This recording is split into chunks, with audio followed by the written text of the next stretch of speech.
So ito guys, gagawin natin muna, strip muna natin ng konti ito kasi may exit para palagay natin ito perol connector na gauge 22 kasi maliit lang itong wire ito eh. So yun, tapos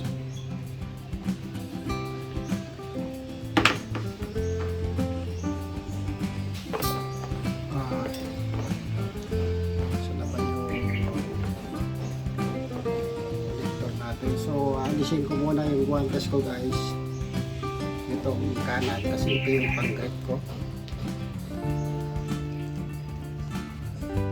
So yun, isa na natin yung wire stripper natin.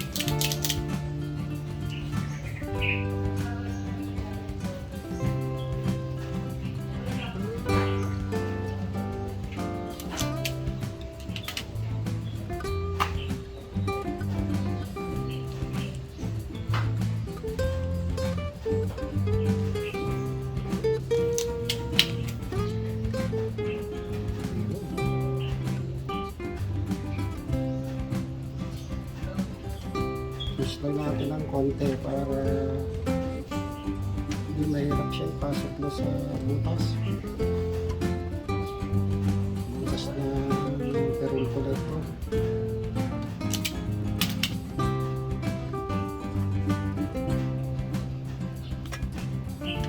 Ayun.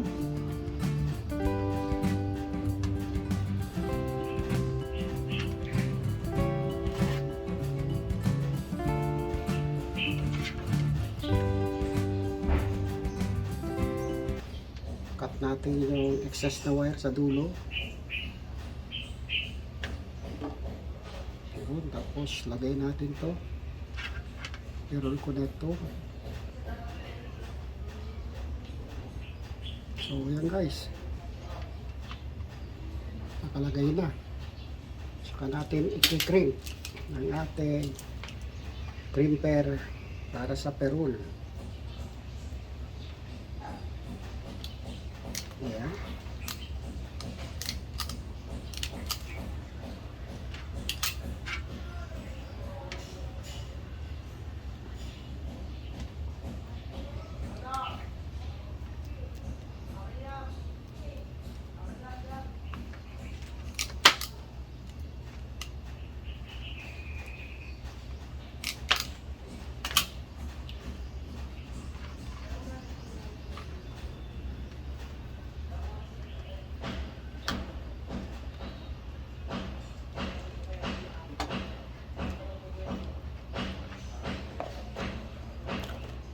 Naiinit na yung ating heat gun o yung glue gun. Ngayon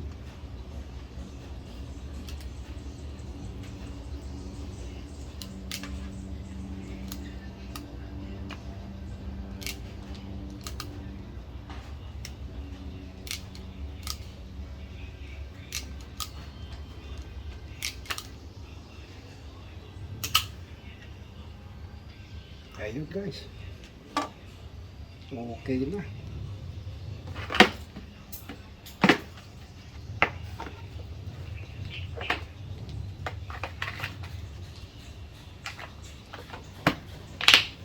Grabe init ngayon, sobra. Kahapon maulan, tapos kaya naman maaraw. Basta pawis.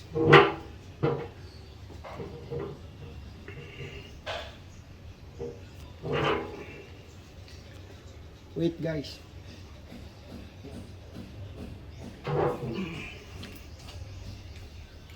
kasi ito yung connector na gagamitin natin guys. Ayan, insert natin dito yung dalawang linya, line 1, line 2, para siya yung magiging quick connector natin.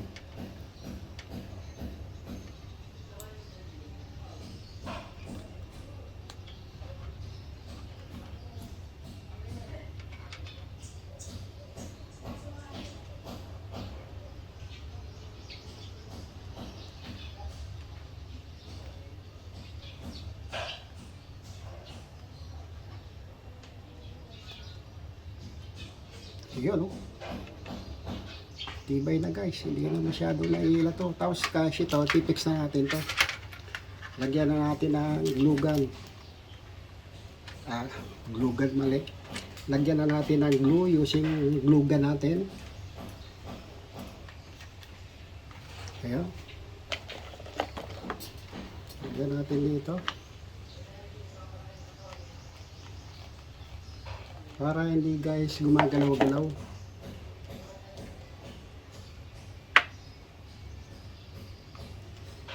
Ayun.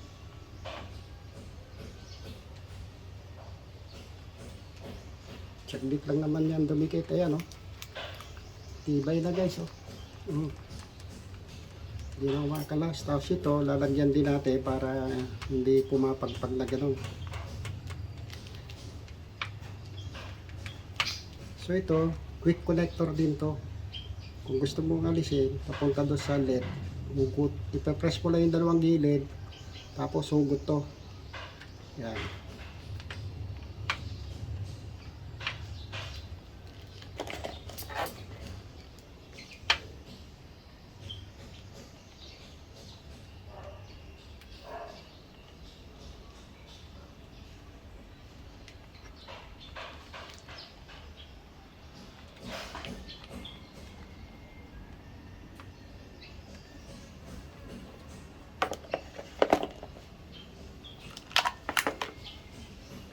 Ayun guys. Nilagyan na natin ng glue dito. Using glue gun natin. Yan, nilagay na natin. Teka, kulang.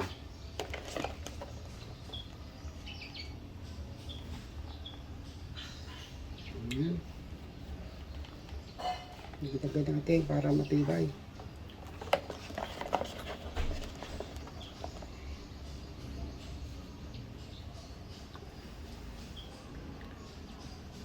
So, once na nakuha na natin to guys, dumikit na siya, kakabitan natin siya doon sa taas.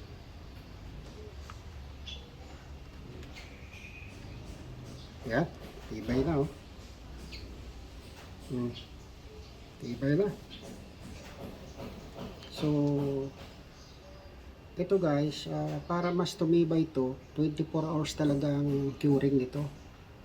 Pagka nagmukhang na to, yung off-white o beige color, yan, ibig sabihin nagiging hard plastic na siya. So yan.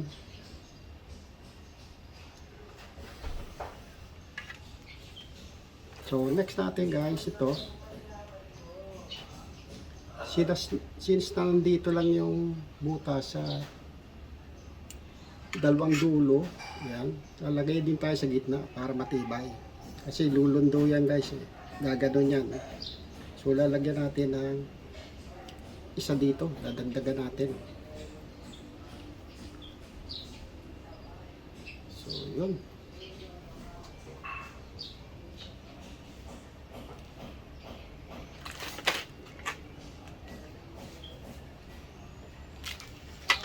Tabi muna natin yan.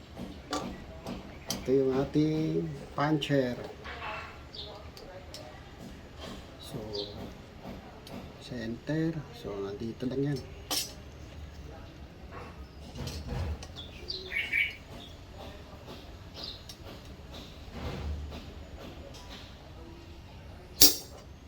Ayun.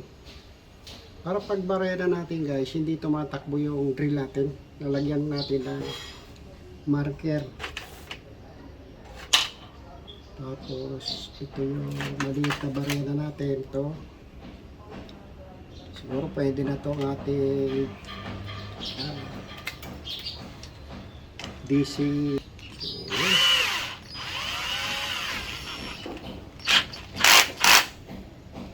Natin ang butas.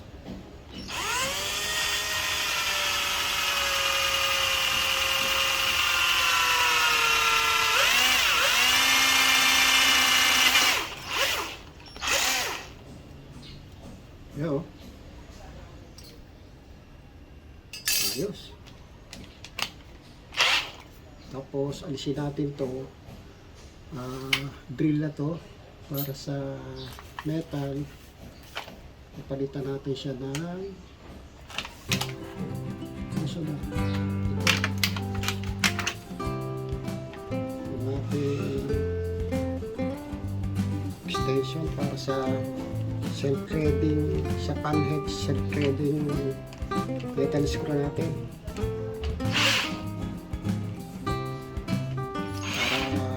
Para pag tayo natin doon sa itaas, dire-diretso tayo. Ayun. So, ayun. Next natin guys, doon na, sa taas. So, saglit.